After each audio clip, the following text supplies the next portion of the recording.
What's up, world, and welcome back to the Global Frequency. I am your host, Nefarious. And I'm Frequency Girl. We have been gone for quite some time. We've been on the convention circuit, kicking it around all over the United States and one might say the northern continent. Yeah, being down in Mexico kind of counts, right? Yes. I mean, it's the like 51st state, right? That's like a thing. No. Okay, I don't know. Anyway, now that we're back, we're hoping to do some more streaming, maybe get back to it once a week on Wednesdays. And our first guest in our Wednesday lineup is none other than Phil Russertt from Philbo Publishing, here to tell us all about his new Kickstarter campaign, Arcane Syndicate issue number 1, now live on Kickstarter. What's up, guys? How are you? Thanks for having me on. Hey, how's it going, my dude? Good to see you. Glad you're here with us. Yeah, I saw you guys last at Terrificon. Yeah. Yes. Selling tons of books. Yeah, we did. We sold a lot. We got rid of boxes.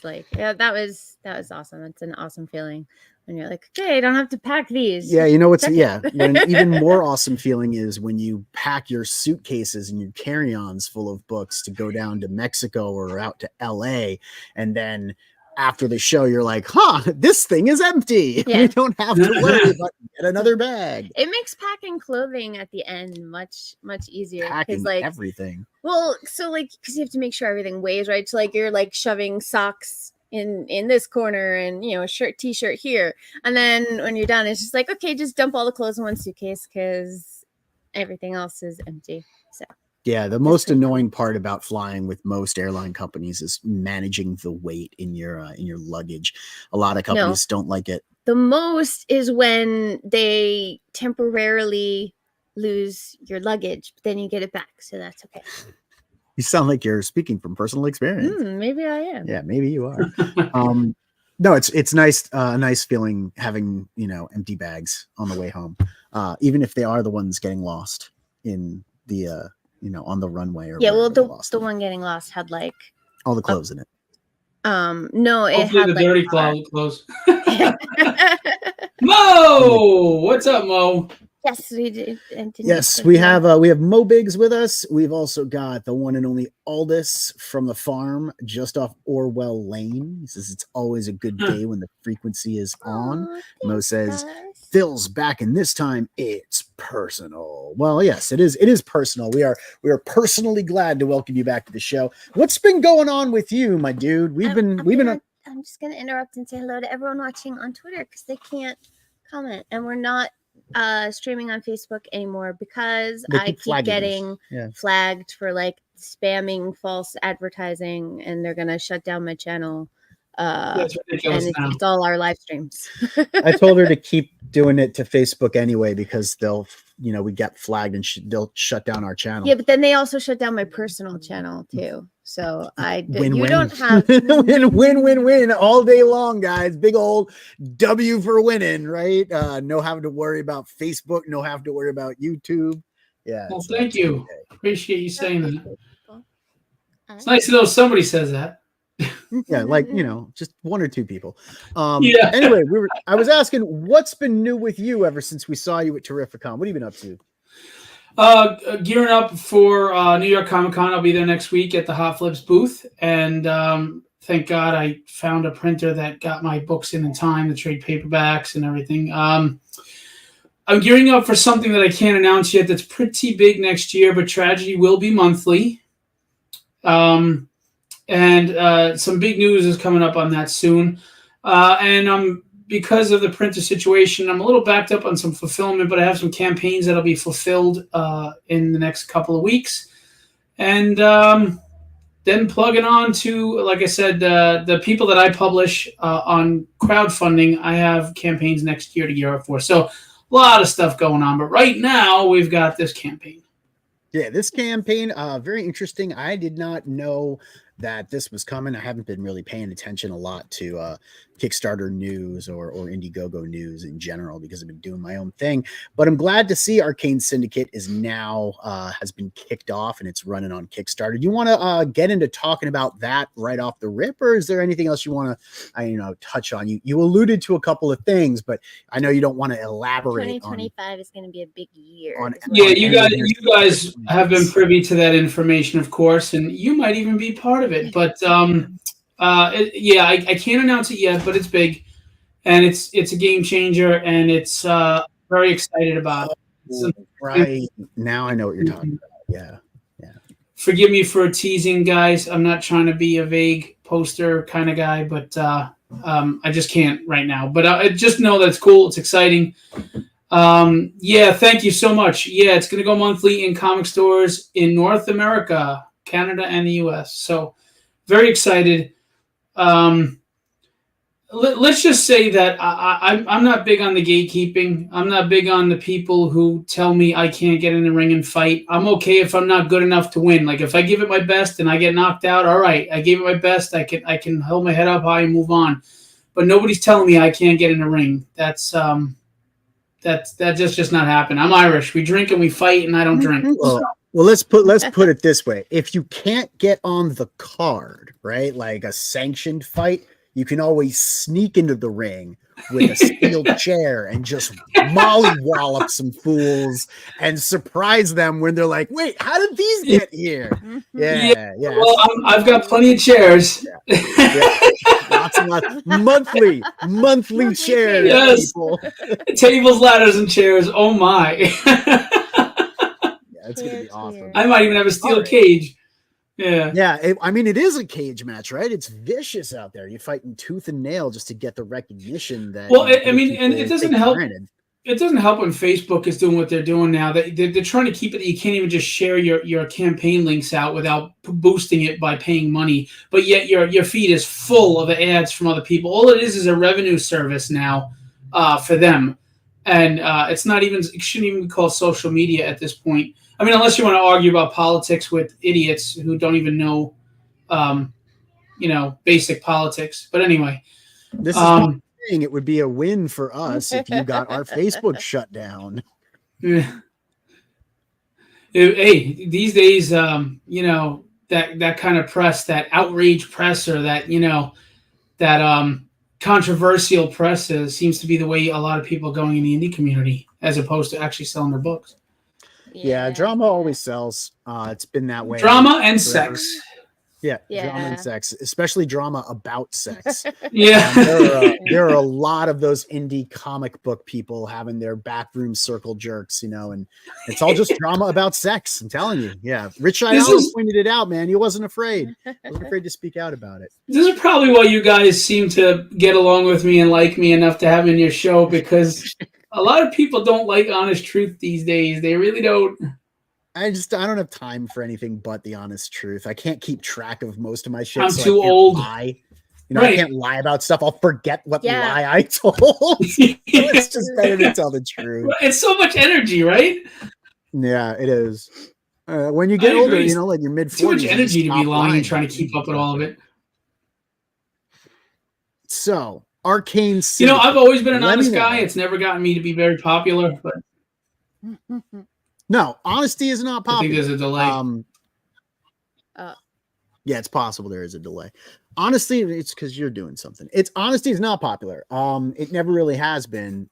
People run with rumors way faster than they do with honesty, right? There's that saying that, a lie travels around the world before the truth gets its boots on.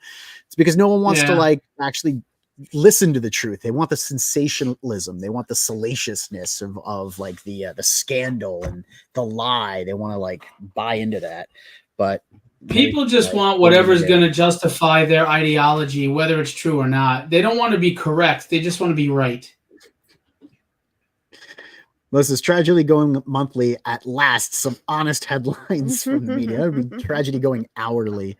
So why don't you tell us more about Arcane Syndicate issue 1? Where did you get the idea for Arcane Syndicate. All right, so just to preface this, I don't really like using other characters. I like to create my own. But I came up with these story ideas that I thought were original and really cool, and they fit these characters very well.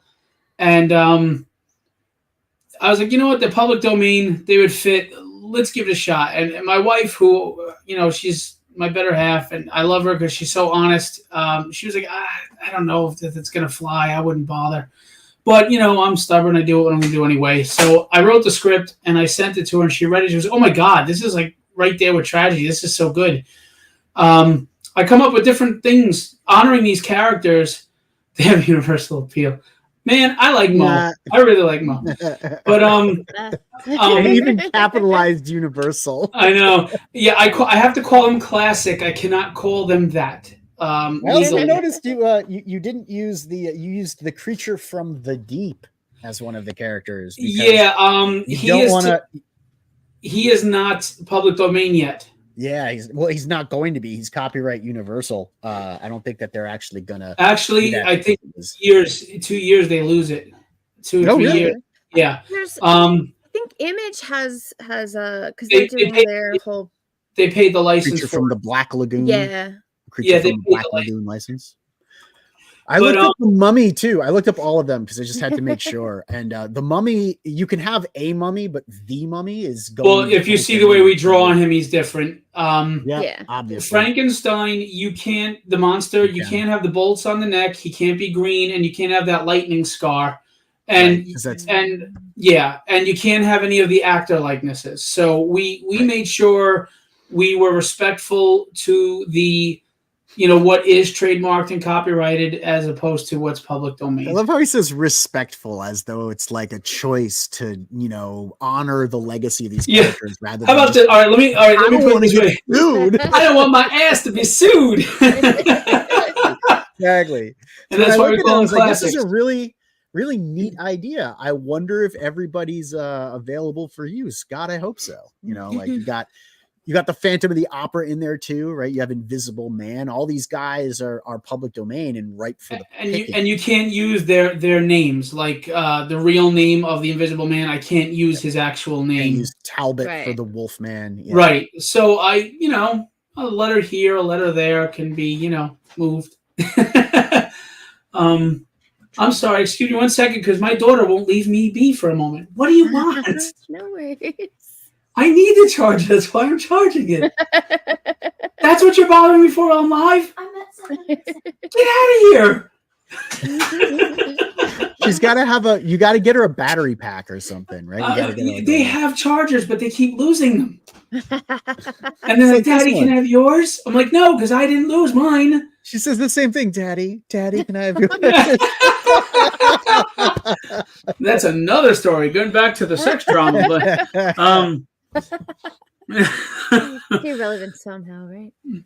But yeah, so I know people have done the monsters before, and they've done them similarly as some sort of commandos or fighting force. This is different. This is not that at all. So I just want that to be clear. It's like the three vampires, Vlad the Impaler, Nosferatu, and Count Dracula all exist in this world, and they all feel they are the true vampire. The others are fake. They're the imposters. Right. So there's this big vampire war brewing. Count Dracula is with the team, but he's very arrogant. He feels he's above humans. So you're wondering, why is he with the team? What's his motive? Vlad the Impaler, he has an army. They're more like knights. They have swords and armor and in an old Romanian castle. Nosferatu, they're feral. They're very feral. Kind of like Blade 2, those vampires were feral. They don't have the same mouth or anything, but just they're very feral and animalistic in their behavior. So there's different aspects to each clan, so to speak. The Invisible Man, you don't know if he's being a double agent here between the government and the team. And the government has its own plans. You don't really know what they're up to, but, it's government, so we can't say that they're on the up and up. There's a liaison that is not who he appears to be. What are his ties to one of the monsters? The Phantom of the Opera, through black magic and science, plays this keyboard guitar, and it actually creates magic spells. So he's kind of like their bard, their mage. Yeah, I can't go past that without touching on it. So how many of these monsters have signature weapons or gear? Honestly, he's probably the one that has a signature gear, but like that's the mummy. What I'm saying. This dude has a bladed keytar that's able to open rifts, interdimensional rifts in reality. I'm like, this dude has an ultimate weapon. Like, what does Invisible Man get? His rifts. Well, yeah. Rifts create rifts, right? I'm like, this is the coolest thing that he's got. Do the other guys have a gear? Nah, only room enough for one giant awesome. Look at this thing. Well, the thing is, the spells, you have to really be great at playing the notes properly. You have to use the proper dynamics, texture, etc. Rifts will blow your mind and leave your key. Leave you retarded. Yeah, keytar dead. Yeah. So you have to be a master at playing for the spells to work properly, not just hitting the right notes, but using the right amount of force on the keys, Or you could just grip it by that big handle and slice people up because it's a flippin' axe. Multi-tool. Yeah, it's a multi-tool. The mummy can it works in theater, right? You have to have a multi-tool if you're in theater. The mummy can turn to dust and reform. He can also use his wrappings as tendrils that extend. Again, it's got a superhero element to it, but it also has the horror element as well. It's a nice blend of both. It's got some humor, as you can see. Invisible Man is the wise guy in the group. But again, you don't know what this characters have different motives. Did you ever see the 1931 original Frankenstein? No. Probably. He throws a little girl in a lake and she drowns. Yeah, and she drowns. Yep. Well, in this, she comes back as a vengeful spirit, possessing the other monsters to try to kill Frankenstein's monster. Now, Frankenstein's monster is actually a descendant of Dr. Frankenstein, who's dying of cancer, and through black magic and science, transplanted his brain and his body, his personality into the Frankenstein's monster. So he's intelligent and leads the team. He butts heads with Dracula a lot. And he's the one who helped construct that keyboard with the Phantom of the Opera, which, as you can see here, they're fighting these gargoyles. He uses the keyboard to close the portal, and the musical notes kind of act like tendrils that pull the gargoyles back through the portal before it seals. They have the government's technology at their service. They have their kind of Quinjet and things like that. I love this page. David River is the Brazilian artist doing this book, and he's just incredible. And the colorist is February Ferdian, who's as equally incredible. Little things like you see the blood running down on the arm of the throne, just facial expressions. This is inspiring to create a story about Lenny from Mice and Men. Dressing up as Frankenstein for a Halloween party. Yeah. Just like accidentally squishing ladies and puppies. You should carry a jar that says Abby Normal. Yeah.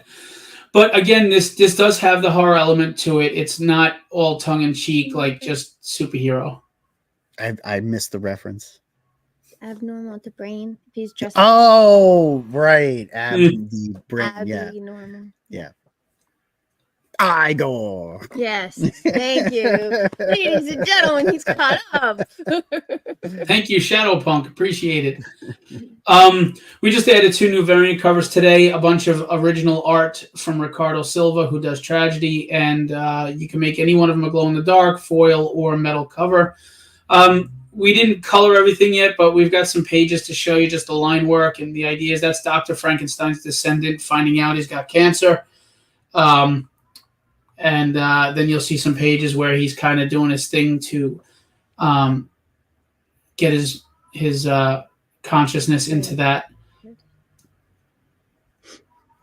I'm the writer, creator, publisher. I didn't create the characters; they're public domain, but creator of the stories. But I hire artists.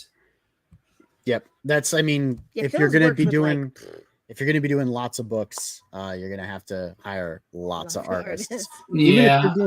Even if you're your own artist doing your own book, it's hard to do multiple books across the year unless you are either very disciplined doing it full time and can crank out pages weekly, or you have I don't know, like a crazy amount of spare time to or like work you in. built up a whole backlog before you started. A backlog. Yeah. But Phil's worked with like some crazy impressive artists. He's got some really cool covers too. Got cover artists, extraordinaire. Who are some of the cover artists that you've worked with in the past that you're like, these were some good gets? Bill Sienkiewicz, Will Spatasio, Tyler Kirkham, Mark Bagley. There's so many. Larry Stroman, Sean Chen. You have David has an exclusive contract right now. Otherwise, he would have. Otherwise, I think he would have. I was told that the only reason why he couldn't was that he was exclusive. So I'll taking him on that. We work with a lot of David Mack, Chris Piccialo. We have a lot of big covers. Really big covers, really big. But the biggest. The biggest. Nobody's got covers bigger than mine. David Mack too. I forgot. Yeah, David Mack. Yeah. So look, that's my favorite one. Now I understand that there are some indie books that unfortunately, maybe the execution wasn't there. There are some that there are. There's some great indie books out there, but I understand that bigly, yes, I understand that you're putting your trust in new publishers and people that you don't know well with your hard-earned money. So I get it. So the least I can do is provide you with the best artists in the industry and quality artists that you may not have heard of. But like, as you see, David Rivers is phenomenal. And my writing has been reviewed very well by Peter David, Howard Mackey, and Chuck Dixon. Chuck Dixon even wrote a foreword for me in the Tragedy trade paperback because he felt it was solid. So I'm not going to tell you I'm a good writer. I'm just not that way. You buy the book and you tell me if I'm a good writer. That's what I would ask you to do. Form your opinion based on reading the material. And if you think it's crap, then you got toilet paper for a week or a regift. But expensive toilet paper. Yeah, what though? Just be careful your butt's not wet, or you wind up getting you might get the image on your ass. Frankenstein on your cheek. Oh, I did have a question. I searched the campaign. I wasn't finding it. How many pages is this first issue? Yeah, I'm sorry, I forgot to put that in. It's a 24-page issue. Gotcha. I try to stick at Tragedy was at 30 pages a lot, but because of production costs, etc., and timing, we're at the point where we're at 24 pages of story per book. Gotcha. And we have an original art here by Kenny. So there's just samples. The original art's great. Yeah. His stuff is really great. How long does it take you to put a book together, from script inception to finish? How long does it take you to write a script? How long does it take you to thumbnail and do the art, then colors, letters? What's a general time frame for you? Well, a lot of people hate me because I literally can write a script in 8 hours, and then I don't tweak much after that. I send it to people that are really, really rough and honest, and they'll tell me, what they think, and thank God they keep coming back and telling me it's good. I very rarely change anything, and then, depending on the artist, like David, as you can see, he's very, very detailed. He's a little slower, but you know what he's pumping out, it's fine. It's quality. It's fantastic. Whereas Ricardo for Tragedy can do a page a day, and then a page and a half a day, and then I have an inker go behind him who does a page a day. So, and then the colorist is Chris Sotomayor, who is a major Marvel DC artist, colorist. So he could color a whole book in like 3 days. So, I mean, with Ricardo, I can get one book done in a month's time. With David, it's taken a little while, but like I said, he's just phenomenal. 7 L's. I have 7 L's in my name. But and my birthday's Saturday, so give me an early birthday gift, please. Back the campaign. Happy early birthday. I'm gonna be 52. I'm old. Not that old. But anyway, so I can get a book out in a month with the certain team. George Medina is the letterer of this book. Really great guy, and really solid letterer and very affordable. So if you're looking for letters, you should check him out. He really knows what he's doing, and he's very cheap. So, what's very cheap? $10 a page. That is very cheap. That is cheap. It's very reasonable. Now, I hope he didn't raise his rates, because then I'm going to look like a liar. That's okay. Everyone's been raising their rates with. I probably shouldn't have said that publicly, but that's okay. I mean, you told me the honest truth, right? And like we have a couple people watching. We got 56 on Twitter, between Twitter and YouTube, and a couple of people in the chat who actually do work with work within comics. So maybe this guy's gonna get like a whole bunch of requests for work, and that's always good, right? And you can tell them, hey, I may have blown up your spot. No, I'm big on. I'm not one of those hoarders. Like I have a great colorist, and I'm going to keep him to myself. I don't like that crap. I mean, I really don't. We're a community. We're not in competition with each other. I just want to be better tomorrow than I was today. That's my competition. I root for people, and if you're a scumbag, then I just stay away from you. I'm not wishing you ill. I just stay away from you. I don't have energy. I don't have time or energy for that. I want to make books that everybody can enjoy. I don't put any activist agenda nonsense. I don't preach at you. If you know what I think as a writer about socio-political stuff, then I failed you. I really failed you, and I suck. So just get entertained. Characters that you can relate to and enjoy, and characters that you can maybe see a little of yourself in or root for. I'm a guy that grew up on the Rockies and Indiana Jones and things like that, and I'm the guy who roots for Captain America when he's getting beat up in an alley and says, I could do this all day. When he jumps on the grenade, when he figures out to knock down the flagpole, that stuff is what reaches me. Characters that the underdog or people that are just going through real stuff, that you can relate to. Journey in comics has been very violent. First we were talking about cage matches with steel chairs and fighting your way. Now we're talking about jumping on grenades and fighting back alleys. I mean, they say there's a reason for the metaphors that you bring up. There's something subconscious about it. Are you feeling like you've had to fight your way forward in? Dude, I know a lot of people say this, but I actually could write a book with some of the crap that's happened to me. I've almost died several times. I've been slashed straight to my skull. I've been in over 60 fights. I've had other things. Comics? No, just in life. I'm talking specifically comics. But you're asking me. I feel like I've been fighting my whole life. With everything, nothing comes easy. I feel like, everything's a struggle. But the funny thing is, it kind of helps you to figure out who you are and realize what you're capable of, and that breeds confidence, right? I mean, if you've been through the fire and you come out the other side, then what do you got to worry about? So, my wife loves and hates me because I'm fearless, and I just go do it, and it stresses her out, although she respects it. But it does stress the shit out of her. No idea. And I'm not afraid of failure or lack of success. I don't want to live with regret. I don't want to be 70-something and go, what if I had just friggin' tried? I'm okay with if I get in the ring and I got knocked out, at least I gave it my best, but I'm not going to watch the fight. I want to be in the fight. That's it. Yeah, it's much better to get into the ring and go toe to toe than to get choked out by the UPS driver. I mean, again, I'm a guy who loves movies like Cinderella Man. That's me, Mo Biggs says, fighting Phil's Hard Knocks and Quality Comics. He means creator-owned comics, but yeah. I was going to say, Cox, huh? Okay. It's indie Cocktober. In case you didn't know. Inktober is so 2020. Yeah, it's also for artists. Yeah. Screw those artists with your cock. Massive cock. Okay, this took a turn.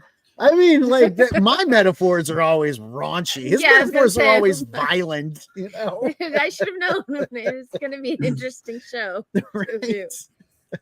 And that's Maximus. He's the head of the Global Protectorate Agency. There's another team book that I'm going to be putting out next year that is under this GPA Global Protectorate Agency as well, that deal with terrorist threats, etc. But the Arcane Syndicate is strictly for supernatural threats that affect the world. Here's an example. they're going to wind up coming across the Necronomicon. And what happens if a vampire gets hold of that? Because vampires are undead. So, yeah, we go into a lot of stuff going into Limbo. I've written the first 6 issues. A lot of different stuff goes on. There's espionage and like, mystery. There's horror. There's action. Some of the action is like horrific fighting, like brutal fighting. Some of it's superhero fighting. It's got a lot of different elements in it. It's not like a cheesy superhero book or a cheesy horror book. It's kind of a blend of everything that works really well. I've had a bunch of beta readers, and everyone has really said it's written very well, and they really like it. So thank you to them. And I go to people that are harsh. Like I'm certain I have like 3 good friends that'll all tell me you look like a clown or this sucks. Like they won't even be polite about it. They'll be like, actually, this was kind of crappy. You could do better if that was the case. And you know what? They come back and they tell me it's solid. So, and they actually seem disappointed that they can't riff on me. So I actually have a question about your process, because you said you can write a script in like 8 hours, and you've already written out the first 6 issues of this. Do you do like a full-on script with like full panel breakdown, scene description? Yes, the Marvel method, or do you do Marvel? So I do the panel breakdowns page by page. If it's a splash, if it's a half splash, how many panels there are. I put the dialogue in so that the artist knows what space to allow for text, as well as for balloons, as well as facial expressions, body language. Okay. So it's a full-on script, but I do have moments where I'm a little loose. For example, to give the artists their interpretation. Like if I set the scene on a page, they're in Maximus's office, and I give a description of the office. When I get into the next panels, I'll say scene continues in the same room, and they can choose the camera angles that they want. Once in a while, I'll have a specific camera angle that I feel is necessary, and I will make sure that's in there. But I mix it up between, I want this camera angle in here, and go ahead and have carte blanche. I do like to write out fight scenes, though. Like the fight scenes that I do, I've choreographed and scripted. That's fun for me. Yeah, I even saw, was it last week? I don't remember what it was. It wasn't too long ago. You posted on Facebook some photos of you and your wife, where she was like beating you, pretending to. No, she was actually just kicking the shit out of me, and I took evidence. Pretending. And I laughed because Neff and I do that too, and like we're trying to describe but we're not playing something. Usually, No, like where we've done it where he's there's like, just photos, like right? It's blackmail material. Up behind me kind of thing, and the artist wasn't quite getting the angle, so like we've done photos it was that for the before. It was the cover. It was the cover where he wasn't quite positioned the right way, and the artist wasn't getting what looming over somebody really meant. I don't think the word quite translated. And that's what happens when you're working with artists who are ESL or don't really Yeah, I wrote grapple, meaning the grapple gun. And I said they grapple over to the next roof, forgetting that this was a Brazilian person speaking Portuguese. And they thought wrestling. And I'm like, how do they wrestle over to the next roof? But, okay. But yeah, so I try to, you learn as you go, and you try to be more cognizant of those. But I have to say, David River, for a guy who doesn't speak English very well, he interprets my scripts beautifully. I mean, just going, like if you go to that Vlad page, that colored page, if you look at the dialogue that's written along with his facial expressions and his body language, it matches beautifully. It really conveys the emotions, like he's laughing when he says, "We are vampire. We do not fear these apes," meaning the Nosferatu, because they're like feral.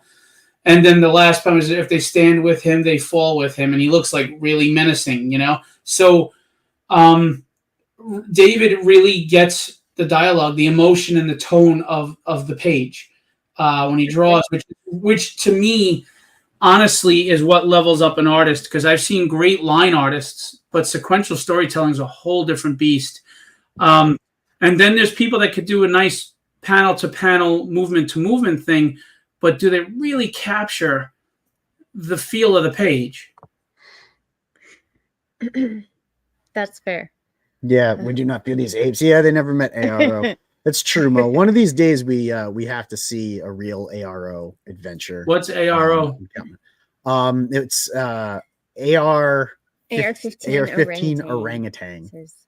Is that a comic book? It's one of Mo's. It'll become a character after it's finished. I mean, it'll become a comic book after it's finished. Yeah, it's that's going to be many. Yeah, it's going to be great to see some of the anti-2A people who don't understand there's no such thing as an assault rifle come at him about that. It's going to be funny. Well, there's also Baby Seal, Navy Seal, which is awesome, and Pull Out Pigeon. He pulls out when he pulls up. Oh my god, that's great.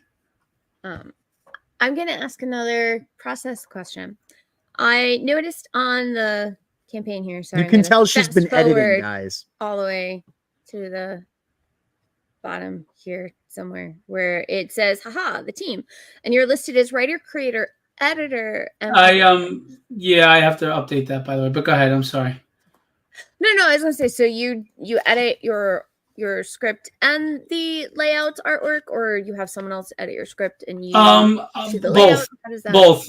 What I do is I'm pretty good at art direction, considering I can't draw, but I edit. But you were an art rep for a long time. Yeah, right? I mean my wife edits the script, the copy editing and all that, and she'll check to see if there's any if there's some sort of break in continuity or something doesn't make sense or there's a loophole I missed. Then I will edit the book, the illustrations, the sequentials, everything. Then my wife will go back behind me and she will do it too, because when you do, it's hard. I can edit another book, I'm an editor, but editing your own book, you're too close to it. And the reason is I already know what the intent of something is. So I'm biased. And I may not realize that, all right, I already knew what that's supposed to mean, but that's not clear to the person reading. So my wife will go back and double check that. She'll also check. She's actually caught, things I missed. Like in Tragedy, there's a character, Tony, who has a gold chain and he has a shirt and he got fire on him and he's invulnerable. And the guy had the shirt, burning and melted, but the chain was normal.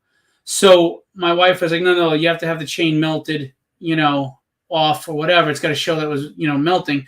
And she does stuff like that. Or there was a scene where there was a dumpster thrown. All of a sudden, the dumpster's no longer in the next panel. So, she'll double check that for me. My wife's very good at that. She's great at continuity, camera angles and continuity. And like if the angle shifts to here, okay, that building should be here, then not over here, So she's my second set of eyes. So she's if the trailer shows her as an editor, but she's very shy. She doesn't want her picture up there. She doesn't want anything. She looks like a supermodel, but she doesn't. Yeah, say she's beautiful. Thank you. She just doesn't. I agree. But she's very, very humble. She doesn't like attention. And I'm not knocking women that take selfies and stuff. I'm just saying she's shy about that. She's very, very modest and humble, and she just stays off social media. So. Yeah, be nice if women stayed off social media in general. I'm gonna. He goes, oh shit. I'm gonna interrupt for a second because we have Ollie Oliver from 656 What's Comics. up, Ollie? And I want to say a very big congratulations to Ollie. He just won this super important arts grant in Mexico. I don't know how to pronounce it, so I'm just gonna sum it up as that. But it's a really prestigious thing, and he won it, and it's well deserved. So congratulations. Yay. Fantastic. Yeah, Ollie, you got to tell me more about it. We also got Jimmy Reyes with us. What is up, Jimmy Reyes? Good to see you with us. Thank you so much for tuning in. Hey, everybody. And we got Arrogant Ape, the executive producer. What is up, Ape? ARO, the true great Ape. Life. Yes. ARO. I love Ape. He makes me laugh all the time. Yeah. He's Arrogant Ape, the executive producer on The Gutter.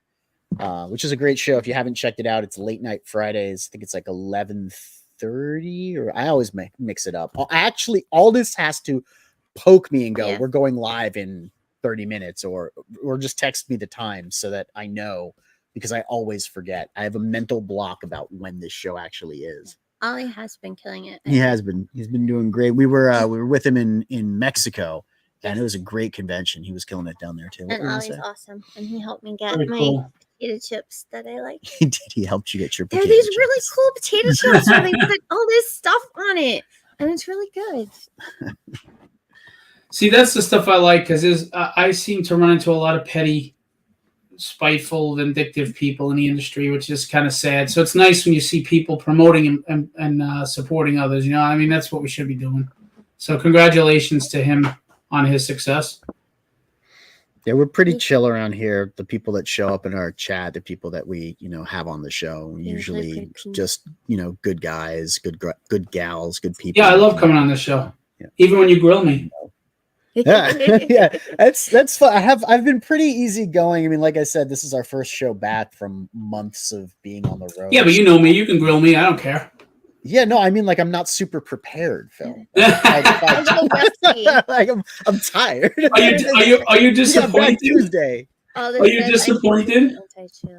No, I'm not disappointed. I looked at the book. I was like, there's one thing that I would criticize if I was going to criticize anything, and it jumped out at me. And I don't think there's anything you can really do about this, but that's the price point. That's the only thing that just jumps out at me. It's funny. It's funny that you said that. Okay.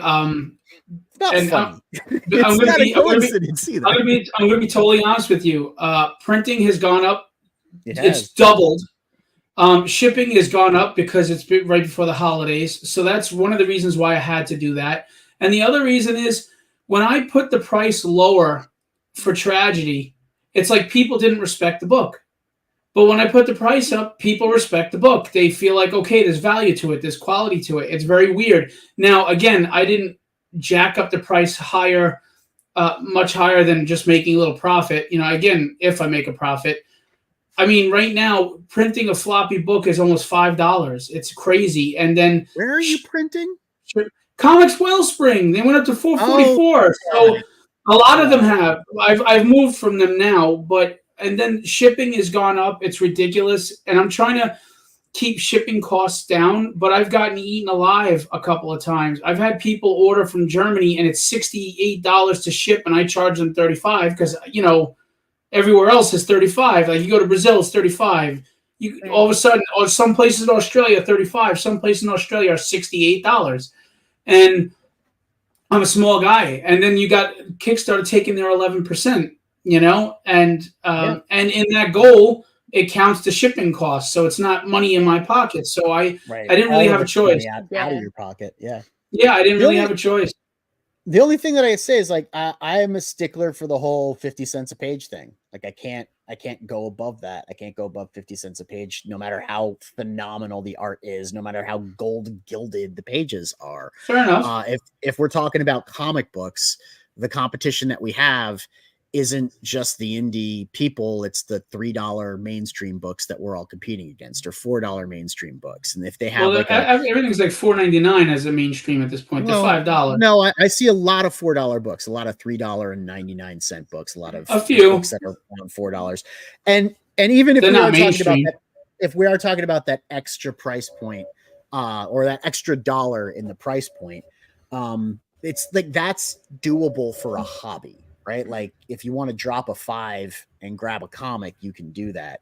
You want to drop a $20 and then shipping, that's a lot more of a commitment to one book. And that's the only thing that that's where I look at it from. Right? Like what we want to do is we want to get readers who aren't concerned about taking the risk trying something new. I gotcha, but this campaign is already on par to do better than Tragedy 6, which is my flagship title. And yeah, I mean, I lowered the price on Tragedy and bit me in the ass. I lost. Yeah. And you got between not having large print runs, people also know that crowdfunding is going to be more expensive for those reasons, low print runs, etc. I think most people do understand that, but I also think it's part of the problem why we have less readers on Kickstarter now. I think I'm just not going to crowdfund then, because if that's what people think, I don't want my books to be those types of books. Right. I want my books to be accessible to a larger audience of people. Well, you got to remember, crowdfunding is not meant to be distribution. It's meant to kickstart your project and get it going so that you can have capital to continue. Which is why you should be having large print runs, right? But this is why Tragedy will be monthly next year, and it's no longer going to be on crowdfunding, because I don't think crowdfunding is the answer for people who want to put out books for people to read. we're losing readership on crowdfunding to collectibles. That's why NSFW is doing well. That's why they'll go for some weird foil cover. And I think because of the price points, like why would you go to Kickstarter and buy a book for $20 that you don't know the artist, the writer, whatever, when you could buy 4 Batman books for that? I get it. I do. But the people that are still here, right. But the people that are still here are hungry for new ideas, passionate creators, guys that are writing not for corporate interest or shareholders or because some stupid activist wants to tell you how much you need to support the latest thing. Those people are willing to throw that money because they understand that they're supporting a broke-ass, poor indie creator who's not gouging them. It's just, this is what it costs me. I have to make back the money I'm making the book.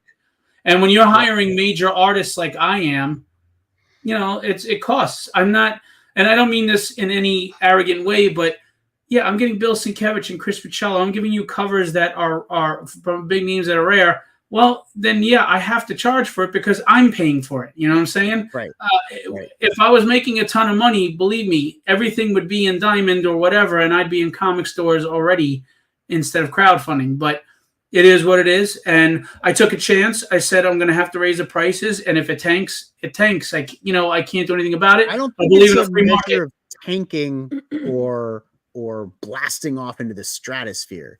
I think all of these changes are small and incremental.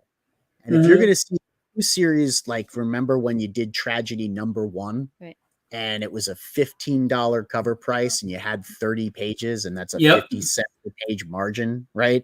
And you grossed $11,000 or $10,000 and you had 200 and something backers. I think an incremental shift down or an incremental shift up says something about the market. It says something about the number of people that are in the market, not necessarily what's appealing to them or not appealing to them. I just think the people in general that are shopping on crowdfunding. Right. I don't think that we're losing sales, or not we. I don't think that the industry is losing sales, even in a suffering economy, because you can look at what their sales numbers are. Right. And we're the ones that are getting fucked up, man. Well, it's funny because, I was just talking to someone. The creator creates the content, and the comic store is the one that is on the front line getting it out there to people for you. But somewhere, like every other industry, these greedy hawks came in as middlemen and took all the money for them, and the creator who's responsible and the comic store walk away broke. You so really I'm just want to beat that. him with a chair, don't you? I just think there are people on top in this industry that don't want to be challenged by talented people at the bottom. So the rules are rigged and set for them to stay successful and keep their piece of the pie, and for you to just do enough to stay interested in this hobby, but never truly be successful as a business. And I'm about to prove everybody wrong that can kiss my ass. What were you going to say? I was just going to say that you do have a tier that has Arcane Syndicate #1 sketch cover, and that's only $10. So if you want to read the book and have the blank cover, so because you're not paying for the collectible, because I didn't pay for a cover artist. I didn't and it's cheaper actually for me to print the sketch cover than a regular cover. So yeah, I'm not trying to bend everybody over the barrel, but I do need to make enough money to continue going. Yeah, well, but I like that you do have let's say it's someone who really wants to read it, but either can't, financially or for whatever reason, or the digital, want to spend $20 on it. Right, there's the digital, but if they really like the physical medium, there is still a way to get it that is very affordable. It's a very reasonable price. And if you get the sketch cover, if you have a favorite artist, you could get your own custom cover, which is even better. Exactly. Turn around and flip that sucker. Right, flip it or grade it or whatever the hell you want to do with it. I'm not a grader of books. I honestly think grading has kind of scammed everybody, and it's kind of ruined. It's made it a collectible market, not a reader market. Yeah, I put those up a while ago. You weren't paying attention. I wasn't paying attention. Yeah, I know it happens all the time. I was talking to the guest. I was missing the chat. Yeah.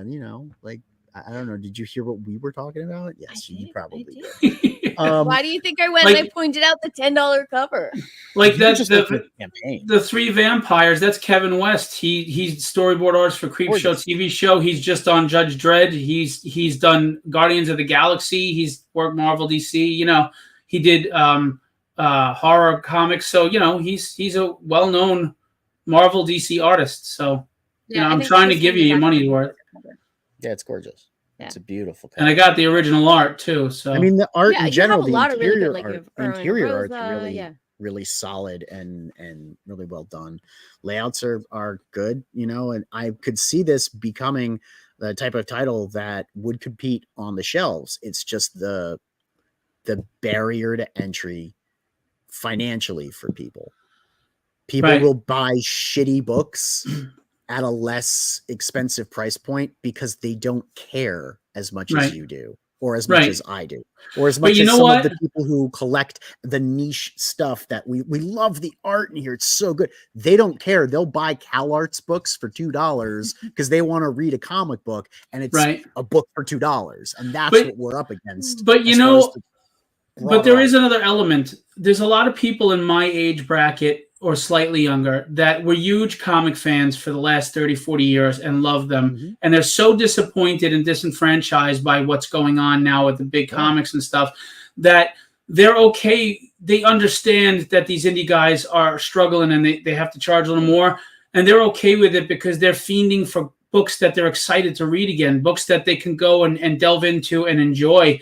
Because let's face it, how many really good books are out there anymore in Marvel or DC or Dark Horse or Image? It's rare, and they're not written well at all. And I mean, they kicked out all the people that made comics wonderful. You know, all the great writers are no longer there, or they'll put them on a 5-issue miniseries just to get the nostalgia sales. You know, so I will push back a little bit with the caveat of I didn't grow up reading comics in the same way that you did. I got into it when I was more of a teenager, and like I said, came into it through, you know, like Emily the Strange and Lenore. So it's not like your typical comics. But I will also say that I'm finding at least a decent amount of books on the stands through Image, Boom, you know, Dark Horse that are actually good books and worth picking up. So I don't hear a lot of people talking about them, though. I hear, like, you know, Something is Killing the Children. I hear is good. That's different, though.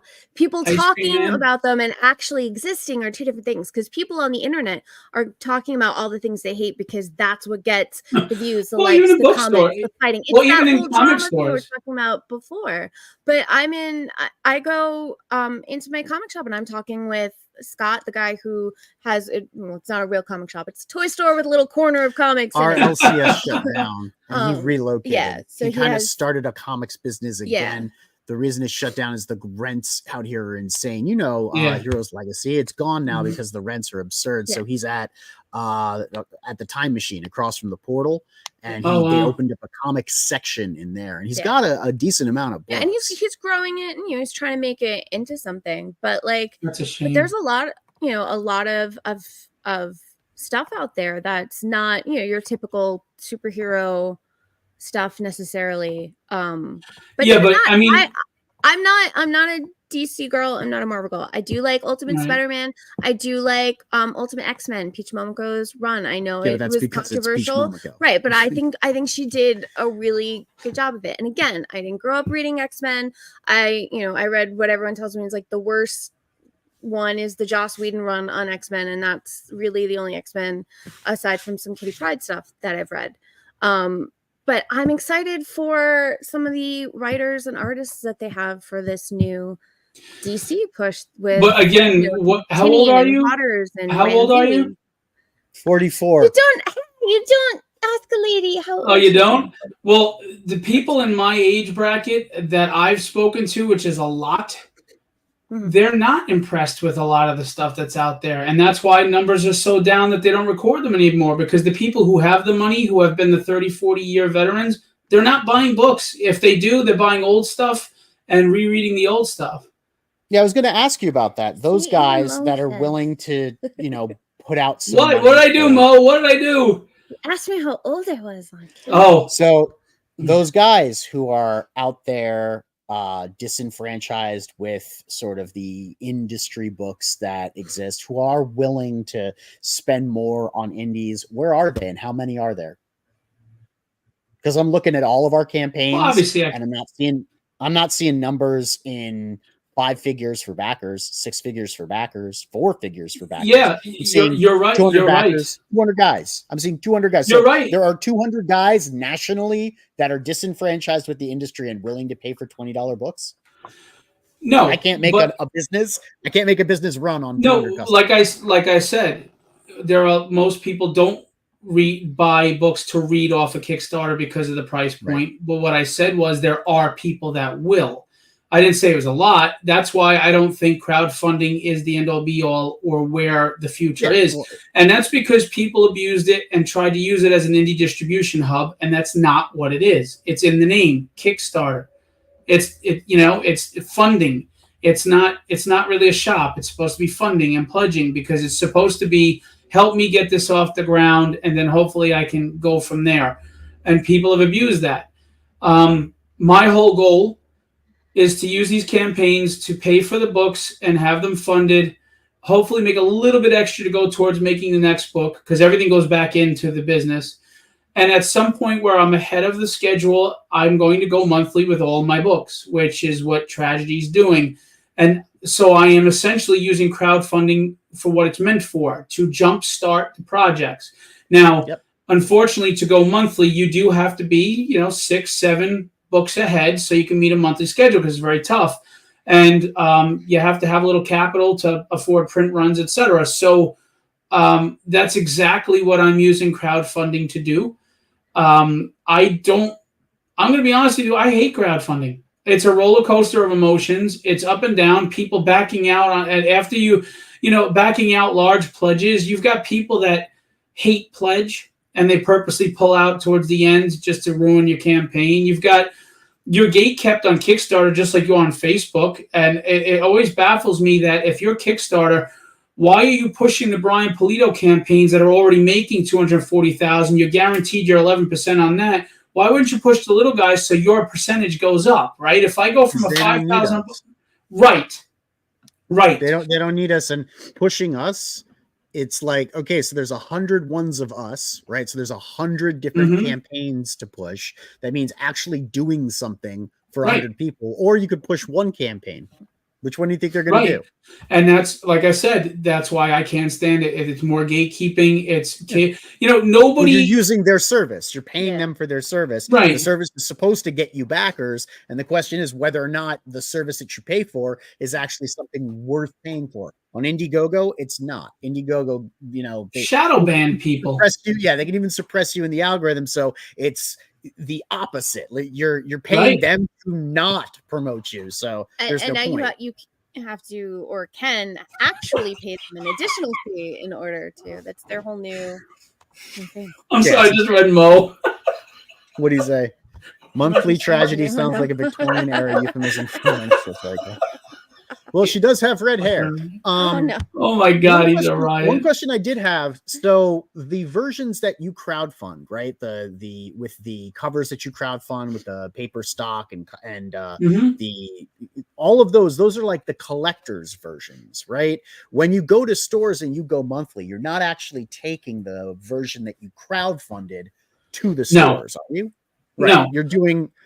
You're doing like a self cover. You're doing a retail cover. For one thing, you're going to have For one thing, they have to have ISBN numbers on them, so that's that. But they're also going to be recolored, and I'm going to do new covers, recoloring some of the big artists. I'm going to have ratio variants, 1 in 10s, 1 in 25, 1 in 50. Because I'm sorry, but that's the name of the game right now to get the LCS to buy the books and feel they're getting their money's worth. But it will not be. So whoever got for me on Kickstarter, those will be different books. So that's going to have its. If Tragedy gets successful, you're going to have a good investment on those Kickstarter books because they were low print runs. They were the very first print runs, and it'll be a return on your investment if I make it successful. Right. Which is an important part of the crowdfunding formula that a lot of people don't seem to understand. It's that the thing that you're offering on the campaign isn't exclusive. Right. You're offering value. And one of the ways to do that is to produce a more valuable book with a higher price point. Another way to do that is to produce a valuable book and then additional things on the campaign that create the perception of value. Right. So like you're getting a thing and another thing and another thing, like the stretch goals, where you're $20 I don't even think those are pledge, effective anymore. I don't even think stretch goals are effective anymore. I think people are using the wrong stretch goals. That's why. You think so? Like, what would you say are the right stretch goals? And what are the wrong ones? We can talk about that later. I'm done helping people. I'm just done. People don't listen to me. I'll talk to you. I'll talk to you backstage. People don't listen, and they have their own ideas about stuff. But I think that stretch goals are a good way to incentivize. Let me give it to you.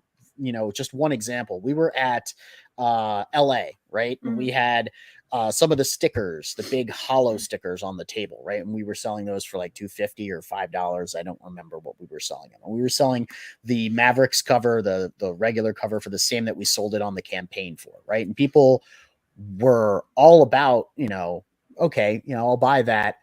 But they felt like $20 was a little high for a table copy. And I was like, oh, well, what if we threw in this sticker, you know, this $5 sticker? Oh, okay, yeah, it's a good deal. You see, so the perception of value. Right. This thing is $5. I'm telling you, it's $5.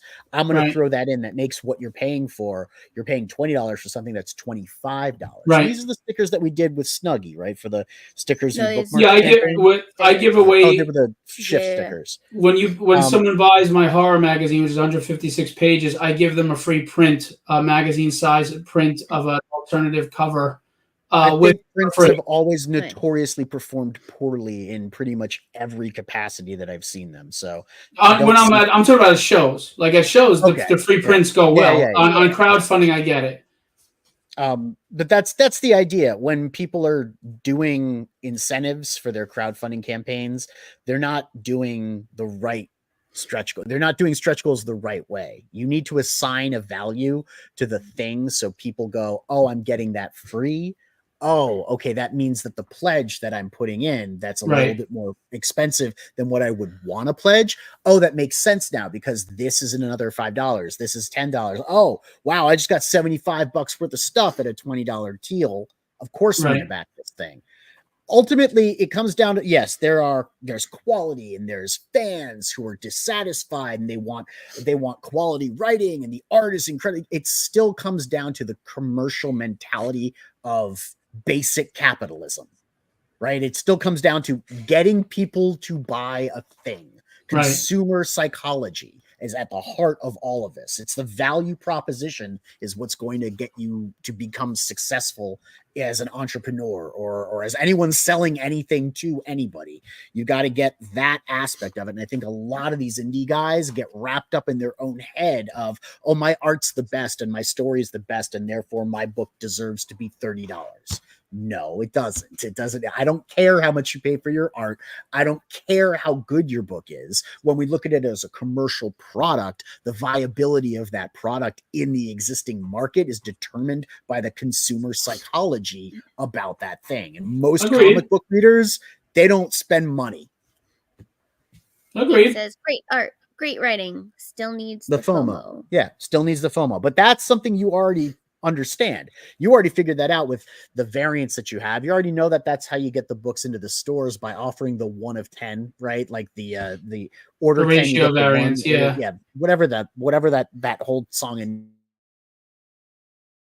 versions for every amount of basic cover that they order. You give them a very good deal on the basic cover. You go maybe slightly above at cost so that they want to buy those. And then, that's how you work with volume. Anyway, there's a lot to be said about the different philosophies people have in approaching the market as a whole. But in order to get to the market as a whole, you need product. And that's something you have in spades, man. You're up to 7 issues of Tragedy now?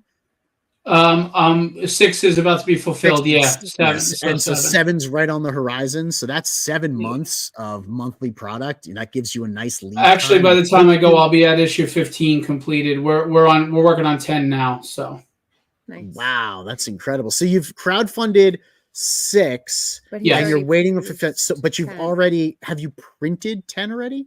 No, but I've paid for it to be illustrated and so completed. You have the digital print files, so you could go to print it if you wanted to. Yes. Those 7, 8, 9 are all done. They're lettered, they're colored, there you go. So you do all of your manufacturing effectively up front. You pay up front for all of the work. It's another thing a lot of people don't do in crowdfunding. They don't understand. No, I've this book is paid up front to be finished. Yeah. You just don't have the print run yet, because what you're doing with crowdfunding is you're getting money for the print run. You're not paying for your art and your other stuff. That stuff has already been paid for. This book I've paid out of pocket. It's just not fully colored yet, but it's me. I've funded the book myself. Yeah, I do that all the time. So because I want to fulfill quickly. I don't want people to wait 3, 4, or 5 months. That's crazy. Not just that, you need to have a plan on how to make this thing make money. So if you're not able to pay the costs up front to make a book that you can then print and sell, you shouldn't do this. Right. You shouldn't be doing it. You should, if you are able to do it, it's because you have a plan on how to sell the product. People don't not have money to make the product and then manage to sell the product. They have a plan to sell the product, so they know they can spend the money making the product. Crowdfunding is generally used, like people have a prototype, right? They can show proof of concept. They can show the prototype. They can go into crowdfunding for it, and they're funding the production run, the manufacturing run. Right. And that's why these tech things get millions and millions of dollars. You want to talk about, like, we have 200 backers, 300 backers on our crowdfunding campaigns. We're making $10,000, $20,000, $30,000. You look at the stupidest tech campaign on Kickstarter, or Indiegogo. Like, I love to talk about the automated cat boxes. There's one every 3 months. It's an automated kitty litter box. They gross $2 million, $3 million with tens of thousands of backers. Does that mean there's a larger audience for kitty litter boxes than there are for comics in general? Because no one pulls those numbers. Nobody in comics pulls it. So is there is there a fandom for kitty litter boxes? Like, do you see where I'm going with this? It's funny. I also think there are people finding ways to fudge their numbers on crowdfunding. I do question often the validity of some of these campaigns and what they're making. You mean the comic campaigns or the tech campaigns? Comic. Well, any campaign, to be honest with you. And I'll tell you why. You talk about the psychology of consumers, right? Consumers back a winner. I'll give you an example, and this is a proven statistic. If I sold my comics at $5 at a convention on a table, nobody will take it seriously. If I sold it for $10, there's a perceived value, and I would sell more at $10 than I would have at $5, which is crazy. Now, like I said, Tragedy, I lowered the price. I think it was $15, right, for the book, for Tragedy 6. And it was Tragedy went from a $13,000 campaign to under $4,000. But when Tragedy's books were around 2025, because I had the big names on there, and even the non-big names, I did $10,000 to $13,000 campaigns. So it's a really weird psychology. It's the same thing that makes you go, it's $4.99, and someone goes, "Oh, it's only $4." No, it's $5. It's a penny off $5. It's not $4.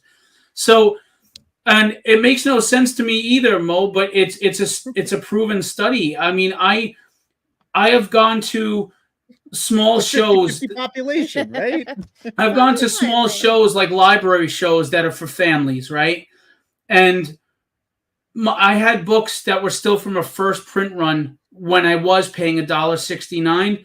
So I lowered them to $5 for that show because it was for families and for kids and things like that, because it was on the old print run cost, when things were down, and nobody wanted to buy it.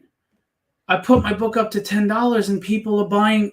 I sold 60 copies of my book in a free comic book day signing. I made $600. I mean, that's not my net, mind you, because that doesn't count the cost of everything. But, because the price point, it's really weird to me, but it is what it is. Look, if I could, I would love to make it a $3 book or $1.50 again, but it's just not reality. When it goes monthly, what's it going to be? $4.99. for the 30 pages. Okay. There you go. That's what I'm saying. When it's monthly, it'll be $4.99, 30-page book. Tragedies, 30 pages. That's what it has to be. Perfect. That's what I'm talking about. Exactly. No. This is crowdfunding. This is different. Yeah, this is not sustainable. I'm trying to pay for the making of the book, get everything done. Make back the money that I spent, because when I go monthly, nobody's in it to lose it. I can't go backwards.